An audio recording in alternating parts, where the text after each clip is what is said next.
So continuing where we previously left off, I'm going to tell you with a past paper question how to find a new equation with different kinds of roots. For example, this equation 9x cubed minus 9x squared plus x minus 2 has the roots alpha, beta, and gamma. So we have to find an equation that will have the roots 3 alpha minus 1, 3 beta minus 1, and 3 gamma minus 1, and we have to find this by substituting. But for this question, they already have given substitution, but I'll tell you how to do it with when this is not given.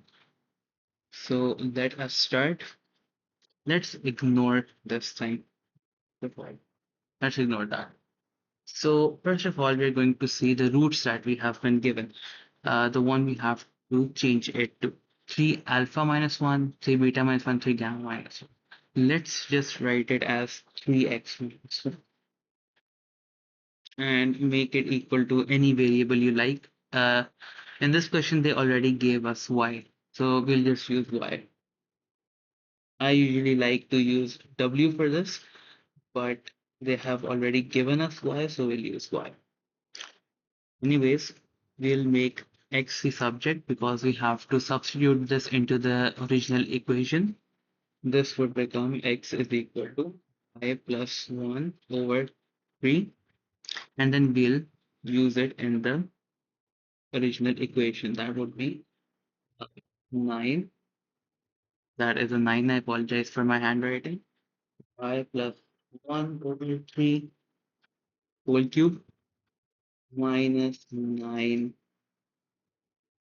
y plus 1 over 3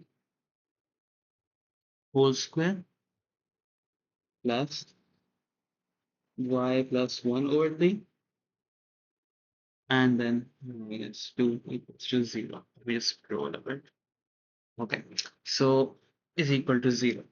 You might have to use a binomial theorem to expand brackets like this one.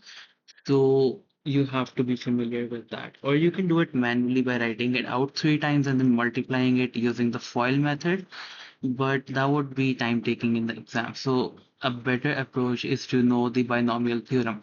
Let me just expand this and then I'll be back just to save some time for the both of us. Okay, so this is the expanded form of all this. I used the binomial theorem to expand the first one, and the second one was just the y plus 1 whole square identity, which you all learn in school as well, in the middle school. So let's just continue with the question. Simplifying this, this would become 9 and 27. Those cancel out. It becomes over 3. So this would be, the whole thing would be over 3. Y cubed plus 3y squared plus 3y plus 1. This whole thing would be over 3. Then we'll minus this fix them. Then minus the 9 can again be cancelled with the 9 because it's just being divided. So we'll skip that and just write y squared plus 2y plus 1. Then this will be y squared plus 2y plus, and then the next one is y plus 1 over 3. That's simple. Plus y plus 1 over 3. Okay, I made a bit of a mistake here. It was negative outside in the squared one. So I'm going to fix that. I'm going to write minus and minus, just like that, and then y plus 1 over 3, and then minus 2 as it is. That would become 0. Okay, so let's just take the common denominator because then we can multiply that on the other side by 0. So we'll get like an equation without the fractions.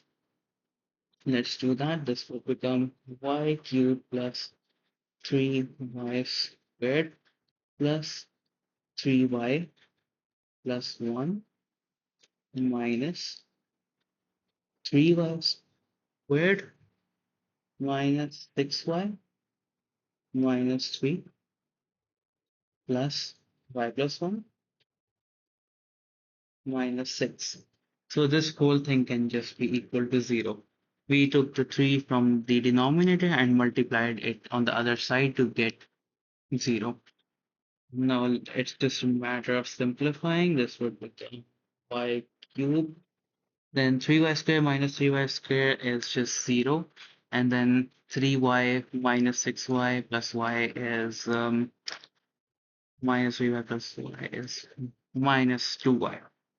So I'm going to write that minus 2y. And then last but not the least, 1 plus 1, 2, 2 minus 6 is minus 4, and then minus 3 is minus 7. So I'm going to write that as minus 7, which would be equal to 0. So this equation, the one we just found, this would have the roots instead of alpha, beta, and gamma. This one is going to have 3 alpha minus 1, 3 beta minus 1, and 3 gamma minus 1. And in the next video, I'm going to give you another example, but this time the substitution would be a bit different as well. It's going to be the same way to do it, but the substitution would be kind of different and a bit tricky. So let's see how to do that.